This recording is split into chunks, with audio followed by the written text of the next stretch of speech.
കുറച്ച് കളർ പേപ്പറും ഗമ്മും ഉണ്ടെങ്കിൽ അടിപൊളിയായിട്ട് കുറേ സ്റ്റാർസ് ഉണ്ടാക്കാം കേട്ടോ. എങ്ങനെയാണെന്നല്ലേ കാണിച്ചു തരാം.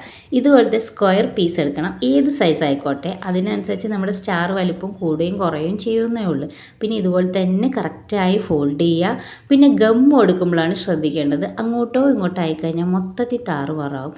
ഇതുപോലത്തെ കുമ്പിളായിട്ട് കിട്ടിയതിന് ശേഷം അറ്റത്ത് ഞാൻ ചെറിയ ഡിസൈൻ കൊടുത്തു കേട്ടോ. ഇത് കൊടുത്തില്ലെങ്കിലും കുഴപ്പമില്ല, നമുക്ക് നല്ല രസമായിട്ട് തന്നെ കിട്ടും. ഇങ്ങനത്തെ ഒരു 7 ലീഫ് ഞാൻ ഉണ്ടാക്കിയിട്ടുണ്ട്. വീണ്ടും നമ്മൾ ഗം വെച്ചിട്ട് അറ്റത്തൂടെ കറക്റ്റായിട്ട് ഒട്ടിച്ചെടുക്കണം. ഇനി നമുക്കിതൊന്ന് നിവർത്തി നോക്കാം. സത്യം പറയാലോ, ഞെട്ടിക്കുന്ന റിസൾട്ടാണ് കേട്ടോ കിട്ടിയത്. ഞാൻ തന്നെ ഒട്ടും പ്രതീക്ഷയില്ല. ഈ കളി കൊള്ളാലോ എന്ന് തോന്നിയിട്ട് പല കളേഴ്സിലുള്ള സ്റ്റാർസ് ഞാൻ പിന്നെ ഉണ്ടാക്കി നോക്കി. 5 ലീഫും 6 ലീഫും 7 ലീഫും ഒക്കെ ഉണ്ടായിരുന്നു കേട്ടോ. വിലയോ തുച്ഛം ഗുണവും മെച്ചം. അപ്പോളേ ഇതിനകത്ത് നിങ്ങൾക്ക് ഇഷ്ടമായ സ്റ്റാർ ഏതാണെന്നുള്ളതൊന്ന് കമൻറ്റ് ചെയ്യട്ടോ.